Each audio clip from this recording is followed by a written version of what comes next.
So, you're saying there's a chance of war? Yikes. Alright, settle in folks, grab your popcorn or maybe something stronger because we're about to wade into some seriously choppy geopolitical waters.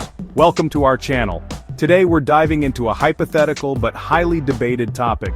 If a war breaks out between Iran and Israel, which country would come out on top in terms of military power? Now I know what you're thinking. A, why are you doing this? Can't we just talk about like puppies or why my Wi-Fi is so slow? And trust me, I get it. But this isn't just some fantasy football league for tanks and missiles, it's a question with real-world implications that has experts, and let's be honest, a lot of very nervous people talking. We're gonna try and unpack this like it's a very complicated, very explodey IKEA flat pack. We'll look at who's got the bigger stick, who's got the smarter stick, who's got friends with sticks, and who can afford to keep buying sticks if things go really, really sideways. It's a scenario everyone hopes stays purely hypothetical, like me winning the lottery or finding a politician who answers a direct question. But understanding the dynamics, the strengths, the weaknesses, that's crucial. Because let's face it, when these two names come up in the same sentence with war, the whole world tends to sit up and pay attention, usually while nervously checking the exits. So think of this as your guide to the what-ifs and maybes of a conflict nobody actually wants. We're not here to pick sides or cheer for anyone. War is terrible, full stop. But we are here to analyze, to compare, and to maybe, just maybe, understand a little bit more about the delicate and sometimes terrifying balance of power in one of the world's most volatile regions. So buckle up, it's going to be an informative and hopefully not too depressing ride. Let's get into it. Alright, let's start with the basics, the stuff that makes generals either chest thump or sweat profusely military forces. You know, the actual number of people and pointy things each side can bring to a, shall we say, disagreement. First up, Iran. Now, Iran has a pretty substantial military, one of the largest in the Middle East in terms of active personnel. We're talking hundreds of thousands of troops in the regular army, plus the Islamic Revolutionary Guard Corps, or IRGC, which is a whole other kettle of very well-armed fish. They're like the special forces, but also with their own navy, air force, and a significant influence on Iranian policy. So manpower, Iran's got a lot of it. Think of it like a massive concert crowd versus an exclusive VIP section. Then you look at Israel and it's a different picture. Geographically, it's a much smaller country. And that's reflected in its active military numbers. They're not playing the sheer volume game in the same way. But, and this is a big but, Israel has a highly efficient and mandatory military service system. This means a huge portion of its population has military training and can be called up as reservists very, very quickly. So while the standing army might look smaller on paper, their ability to rapidly expand their forces is a serious factor. It's like they have a smaller starting lineup, but their entire bench is full of seasoned pros ready to jump in at a moment's notice. Now let's talk about the IRGC a bit more because they're a unique piece in this puzzle for Iran. These guys aren't just soldiers, they're deeply ideological and have a significant stake in the country's political and economic spheres. They also spearhead a lot of Iran's asymmetrical warfare capabilities, think proxy forces, unconventional tactics. This isn't just about lining up tanks in a desert, it's about a much broader, more complex approach to conflict.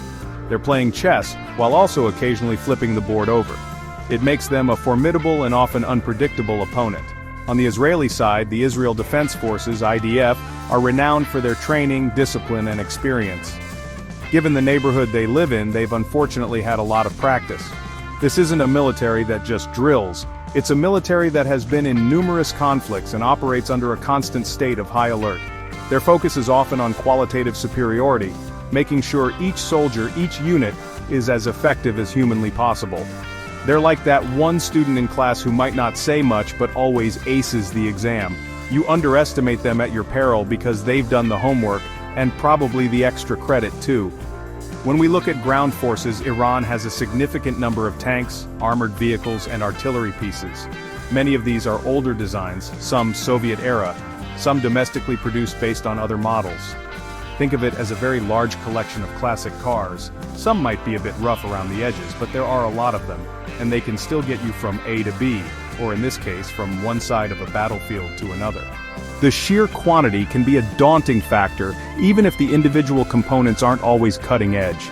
Israel, in contrast, fields more modern, technologically advanced tanks like the Merkava series, which is domestically designed and built with a heavy emphasis on crew protection. They might not have as many tanks as Iran in raw numbers, but each one is a significant piece of hardware. It's quality over quantity in many respects. They're not just trying to overwhelm with numbers, they're trying to outsmart and outsurvive with superior engineering and tactical deployment. It's like comparing a fleet of older sedans to a smaller group of high-performance armored SUVs. Then there's the Air Force. For Iran, their air power is a bit of a mixed bag. They have a collection of aircraft from various sources, including some older American planes from before the 1979 revolution, plus some Russian and Chinese models. Maintaining and upgrading this fleet under sanctions has been a huge challenge. It's like trying to keep a vintage car collection running when you can't easily get spare parts. They're resourceful, no doubt, but it's a constant struggle against obsolescence and wear. Israel's Air Force, IAF on the other hand, is widely considered one of the best in the world. They operate some of the most advanced American-made fighter jets like the F-35, F-16, and F-15, and it's not just the planes, it's the pilots, the training, the integrated systems. They have a significant technological edge in the skies. Think of them as having the latest top-of-the-line gaming rig with the best graphics card, while their opponent is trying to run the same game on a much older PC. The difference in capability can be stark. Naval power is another interesting comparison. Iran has two main naval forces, the regular Navy and the IRGC Navy. The IRGC Navy in particular focuses on asymmetrical tactics in the Persian Gulf, using swarms of small, fast attack boats, anti-ship missiles, and sea mines. They're not trying to match larger navies ship for ship. They're trying to make strategic choke points like the Strait of Hormuz incredibly dangerous. It's like a hornet's nest. You might be bigger, but you really don't want to stick your hand in there. Israel's navy, while smaller, is technologically advanced and focused on protecting its coastline, offshore gas fields, and maintaining its sea lanes of communication. They operate sophisticated missile boats, submarines, reportedly with some very interesting capabilities we'll probably never officially know about, and patrol craft. Their operational area is primarily the Mediterranean and the Red Sea. They're less about projecting power far into the ocean and more about ensuring their immediate maritime security with high-tech, effective platforms. It's a compact but potent naval force designed for specific, crucial tasks. Alright, so we've counted the heads and the big metal things. Now let's talk about how smart those metal things are. This is where the conversation shifts from how many to how good, and folks, in modern warfare, how good can often make all the difference. It's like comparing a flip phone to the latest smartphone. Both can make calls, but one can also launch a drone, probably. First up, Israel. It's no secret that Israel is a technological powerhouse, often dubbed Silicon Wadi for a reason. This innovation extends deeply into its defense sector. They're not just buying fancy toys from other countries, they're developing a lot of their own cutting-edge military technology. We're talking about things like the Iron Dome air defense system, which has become world famous for intercepting rockets. It's like having a very, very good goalie who's also a super genius. Then there are their advancements in cyber warfare, electronic warfare, and intelligence gathering. These aren't things you can easily count like tanks, but they are incredibly potent force multipliers. It's the unseen battlefield where Israel often has a significant advantage. Iran, on the other hand, has been under international sanctions for decades, which has significantly impacted its ability to acquire the latest Western military technology. This doesn't mean they're stuck in the dark ages, not at all. Necessity is the mother of invention, and Iran has become quite adept at reverse engineering, modifying older equipment, and developing its own domestic defense industry. They've put a lot of effort into ballistic missiles, drones, and, as we mentioned, cyber capabilities. They're resourceful, like that friend who can fix anything with duct tape and sheer willpower. But on a national scale, let's talk about missiles because this is a big one. Iran has invested heavily in developing a diverse arsenal of ballistic missiles with varying ranges. This is a key component of their deterrent strategy and their ability to project power. Some of these missiles can reach Israel and other parts of the region. While the accuracy and sophistication of all these missiles can be debated, the sheer number and the continuous development are a serious concern for their adversaries. It's like having a lot of darts. Even if not all of them hit the bullseye, you're still going to make the board look pretty messy. Israel, in response, has developed a multi-layered missile defense system. We mentioned Iron Dome for short-range threats, but they also have David's Sling for medium-range threats and the Arrow system for long-range ballistic missiles. It's like a Russian nesting doll of defense, each layer designed to counter a different type of aerial threat. This, combined with their own offensive missile capabilities, including reportedly submarine-launched cruise missiles, gives them a strong retaliatory and defensive posture. They're not just building shields, they're making sure they have some pretty sharp spears too. Drones, or unmanned aerial vehicles, UAVs, are another area where both countries have been active. Iran has developed a wide range of drones, from surveillance models to armed suicide drones. These have been seen in action with their proxy forces across the Middle East. They're relatively cheap to produce, can be deployed in large numbers, and allow Iran to project influence without risking pilots. Think of them as the annoying mosquitoes of modern warfare, individually small, but in a swarm, incredibly disruptive and dangerous. Israel is also a leading pioneer in drone technology. They were one of the first countries to recognize the potential of UAVs, and have developed some of the world's most advanced systems for surveillance, reconnaissance, and attack. Israeli drones are used extensively by the IDF, and are also a major export product. They're not just using off-the-shelf stuff, they're often writing the instruction manual for how these things are used effectively in combat. It's like comparing a home-built drone kit to a state-of-the-art military-grade aerial platform. Then there's the whole shadowy world of cyber warfare. This is where attribution gets tricky, and the battlefield is entirely digital. Both Iran and Israel are believed to have sophisticated cyber capabilities, and have reportedly engaged in cyber espionage and attacks against each other. For Iran, this can be a way to level the playing field against a technologically superior conventional adversary. For Israel, it's about protecting its critical infrastructure and gathering intelligence. It's a constant, invisible tug-of-war fought by coders and hackers, a digital Cold War that occasionally flares hot. Intelligence gathering is another crucial technological aspect. Israel's Mossad is legendary, or notorious, depending on your perspective, for its intelligence operations. They have a global reach and access to advanced surveillance technology. This ability to know what your adversary is planning, or what capabilities they possess, is a massive advantage. It's like playing poker, but having a pretty good idea of what cards the other guy is holding. It doesn't guarantee a win, but it sure helps your odds. Iran, too, has its intelligence services, primarily through the Ministry of Intelligence and the IRGC's intelligence organization. They've shown an ability to conduct operations abroad and gather intelligence, particularly within the region.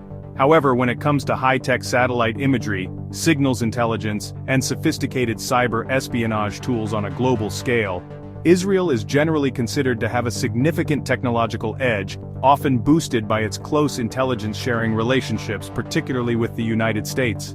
This technological disparity in intelligence can shape the entire battlefield before a single shot is fired. Alright, so no country is an island, especially when it comes to a massive bust-up like a potential war. Friends, allies, frenemies, they all play a part. It's like high school but with more missiles and less awkward dancing. Hopefully. So, let's look at the strategic alliances and international support for both Iran and Israel. First, Israel. Their most significant strategic ally by a country mile is the United States. This isn't just a casual friendship, it's a deep, long-standing strategic partnership. The US provides Israel with billions of dollars in military aid annually, access to advanced American weaponry, like those F-35s we talked about, and crucial diplomatic backing on the international stage, like at the UN Security Council. It's like having the biggest kid in the schoolyard as your best friend who also gives you his coolest toys. This relationship provides Israel with a massive qualitative military edge and a significant security umbrella. It's a cornerstone of Israeli defense policy. Now, Iran's situation with major world powers is, shall we say, more complicated. For decades, Iran has defined itself by its opposition to the United States, which it calls the Great Satan. So, yeah, not besties there. Its relationship with European powers has also been strained, particularly over its nuclear program and regional activities. So, who are Iran's friends? Well, it's more of a mixed bag.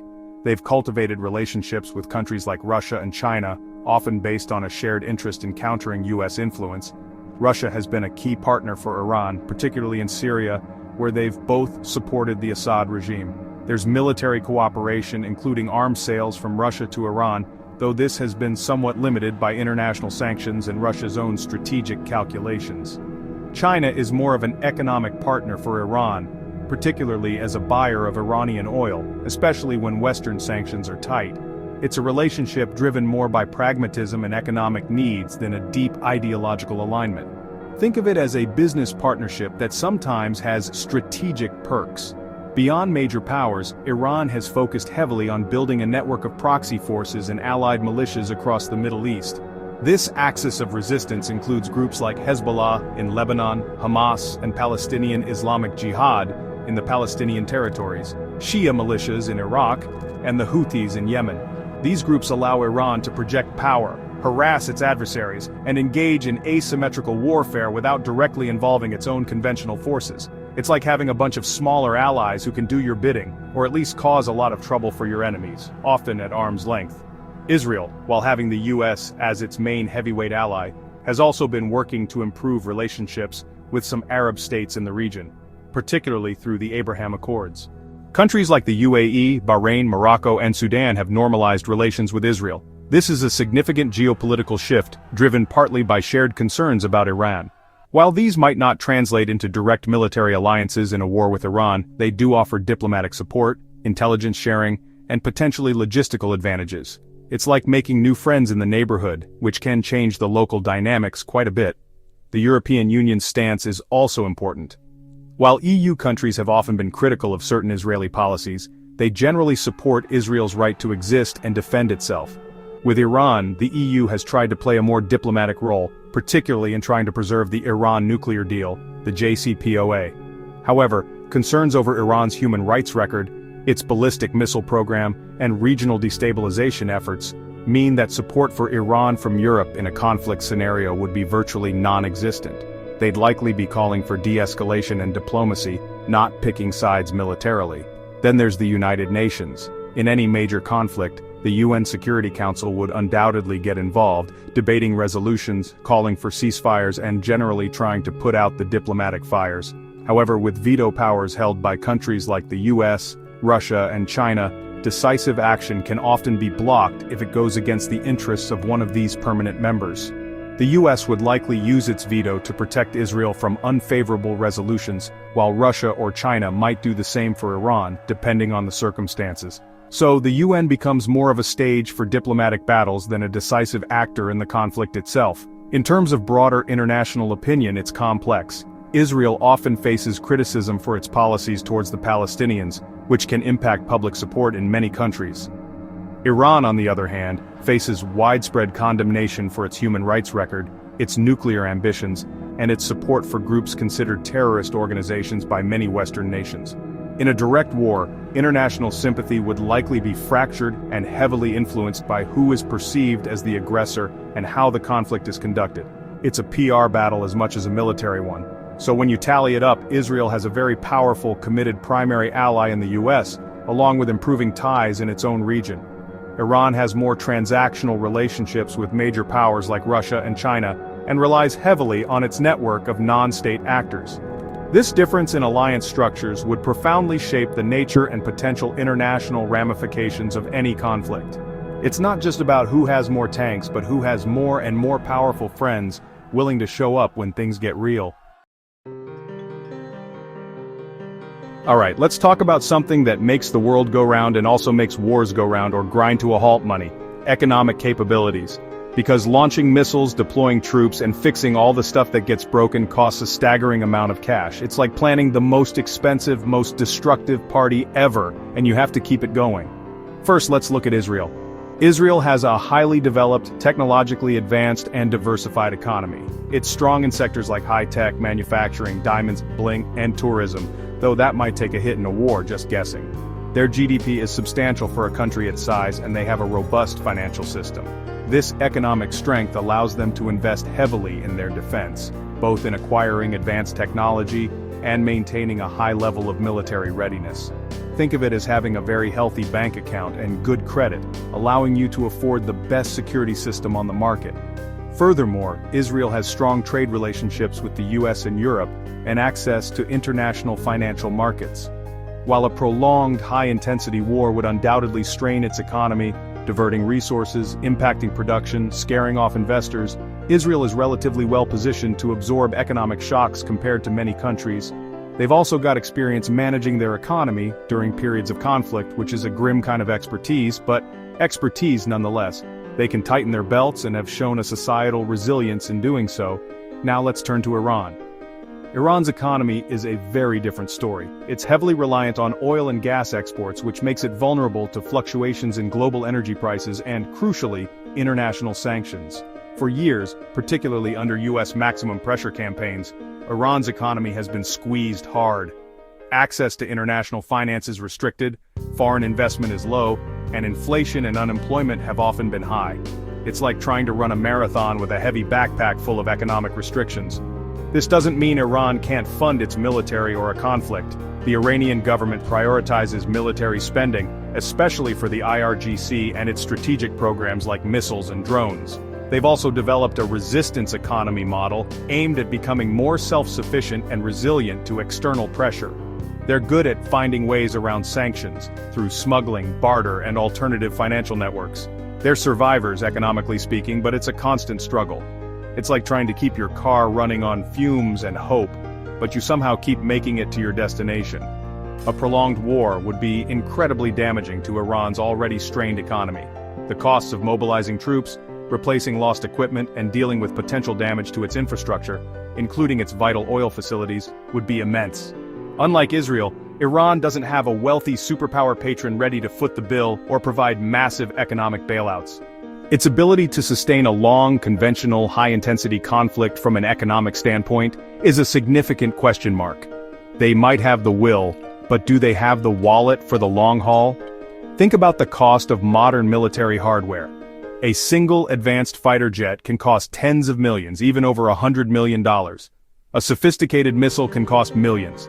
Then there's fuel, ammunition, maintenance, salaries for personnel, medical care for the wounded. It all adds up incredibly fast.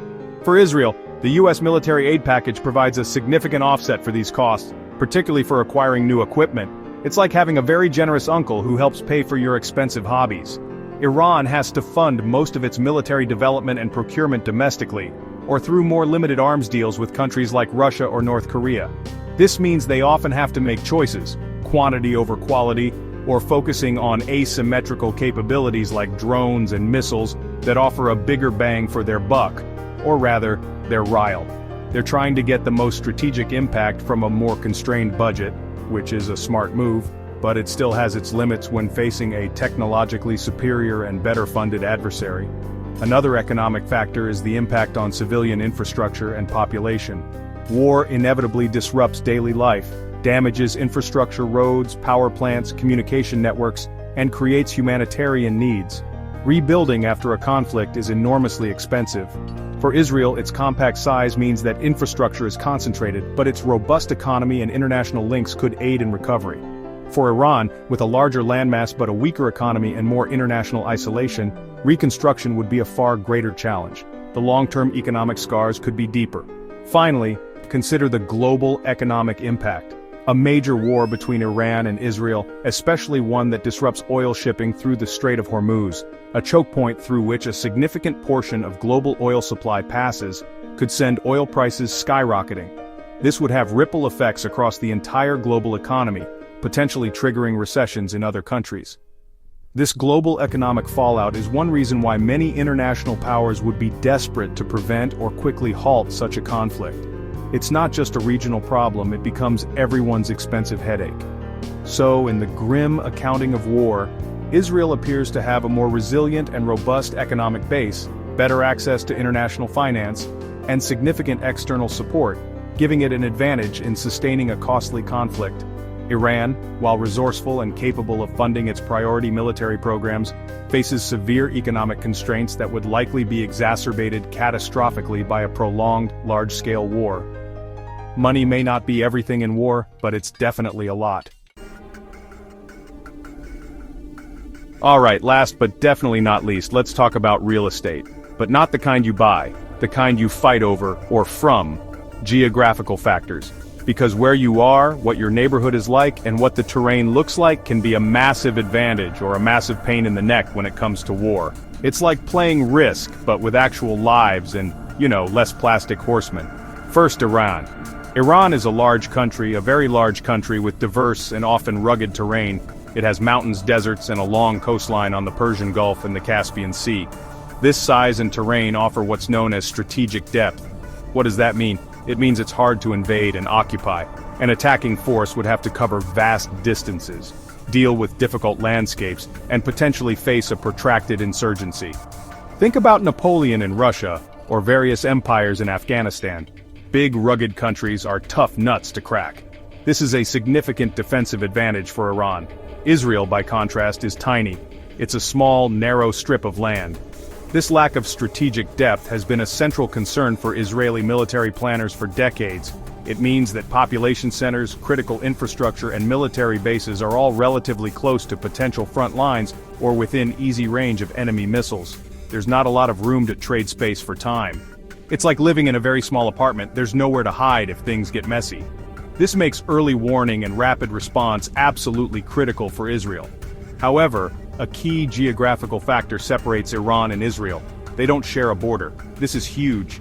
Any direct conventional conflict would require one or both sides to project power over considerable distances, likely across other countries' airspace or territory.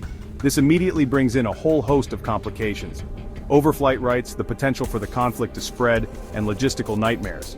It's not like they can just drive their tanks across a line in the sand. It's like trying to have a fistfight with someone who lives 3 states away. You've got to figure out how to get there first, and that journey is fraught with peril. For Iran to directly attack Israel with ground forces, for example, would be an almost insurmountable logistical challenge. They'd have to go through Iraq and Syria or Jordan, countries that may or may not grant permission, and would almost certainly become embroiled in the conflict. For Israel, any large-scale air campaign against Iran would involve flying long distances, potentially needing aerial refueling, and crossing airspace that might be hostile or defended.